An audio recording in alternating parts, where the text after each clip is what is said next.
Sur une proposition du gouvernement, le Parlement de transition a autorisé mercredi 30 octobre une modification de la Constitution. L'ancienne devise du pays sera rétablie et le pays pourra également entrer dans une confédération ou une fédération avec le seul accord du Parlement. 10 ans d'exil pour Blaise Compaoré. L'ancien président burkinabé, chassé par la révolution populaire d'octobre 2014 et condamné à perpétuité pour le meurtre de Thomas Sankara, vit aujourd'hui en Côte d'Ivoire et un exil doré pour cette figure controversée de l'Afrique politique entre l'ombre et les enjeux de réconciliation. Alors, restez jusqu'à la fin pour en savoir plus sur ces actualités au Burkina Faso.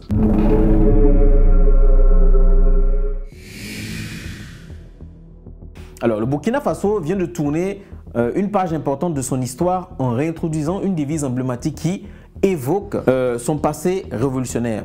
L'ex-devise qui est Unité, Progrès, Justice, adoptée en 1997 sous l'ère de l'ancien président Blaise Compaoré et Retour à la patrie ou la mort, nous vaincrons, une formule chère à Thomas Sankara, figure de la lutte pour la souveraineté et la justice sociale.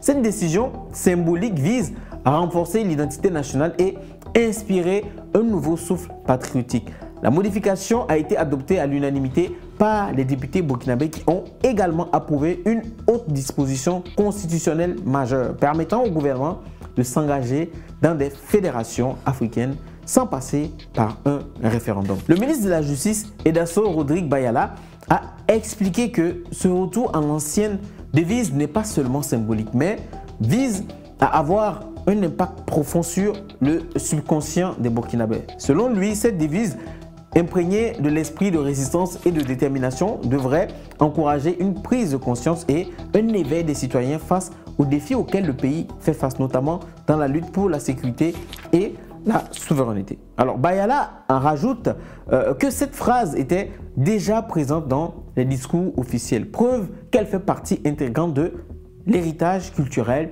et politique burkinabé. En plus du changement de devise, les députés ont adopté une disposition qui permettrait au Burkina Faso de s'engager dans des unions ou fédérations d'États africains en cas de circonstances exceptionnelles sans passer par un référendum.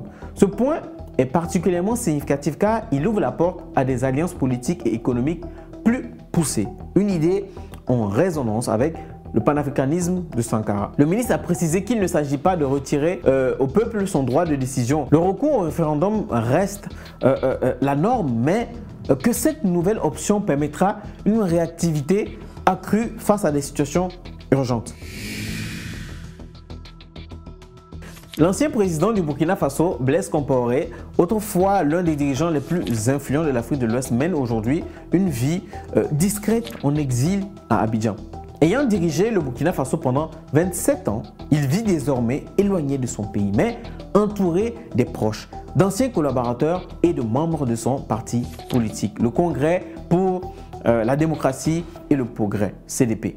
Malgré son âge avancé et des ennuis de santé, Blaise Compaoré conserve une certaine influence, bien que sa condamnation à perpétuité dans l'affaire Thomas Sankara continue de peser sur lui. Cependant, sa double nationalité ivoirienne et burkinabé complexifie tout projet d'extradition vers son pays natal. Alors à 73 ans, l'ancien président se rend régulièrement en consultation dans des cliniques d'Abidjan et parfois à l'étranger pour des soins médicaux, notamment au Maroc et à Doha, au Qatar, où il a subi une opération cérébrale en 2021.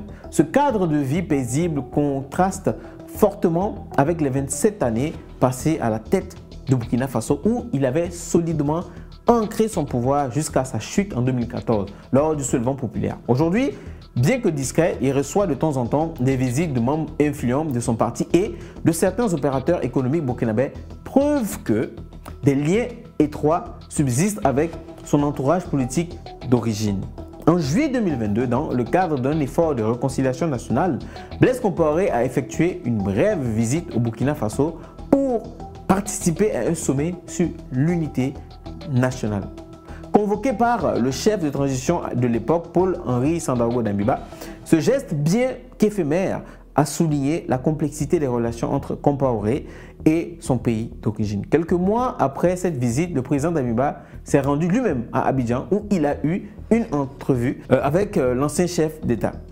La situation de Blaise Compaoré est également marquée par sa condamnation en avril 2022, lorsque le tribunal militaire de Ouagadougou l'a jugé coupable dans l'affaire de l'assassinat de Thomas Sankara, icône de la révolution burkinabé. Sa peine de prison à perpétuité rend toute possibilité de retour au Burkina Faso extrêmement complexe, mais sa nationalité ivoirienne, obtenue en 2016, lui offre une protection sur le territoire ivoirien, compliquant une éventuelle extradition. Ce statut particulier le maintient dans une position ambivalente, donc éloigné mais toujours présent dans l'esprit de nombreux Burkinabés qui le considèrent comme un acteur majeur de leur histoire ou comme un symbole de division passée.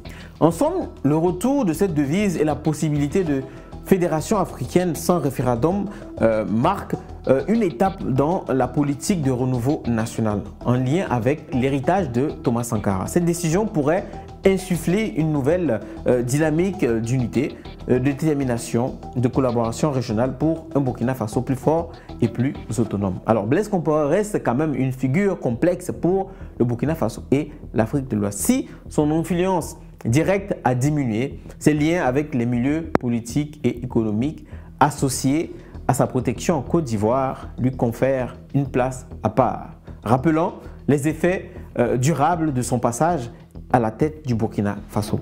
Pour finir, j'ai deux questions ouvertes pour vous. 1. Quels sont les impacts pour le Burkina Faso et ses relations internationales de la protection accordée à Blaise Compaoré en Côte d'Ivoire malgré sa condamnation à perpétuité pour le meurtre de Thomas Sankara? 2. En quoi les changements de devise nationale et la possibilité d'entrer dans des fédérations avec d'autres États africains sans référendum pourraient-ils influencer l'identité nationale et l'unité des Burkinabés? Je suis impatient de vous lire. C'est la fin de cette vidéo et c'est toujours un réel plaisir. Abonnez-vous pour soutenir mon travail et surtout, réagissez en commentaire pour aussi apporter un plus à la communauté. C'était Larry Yama. On se dit à la prochaine.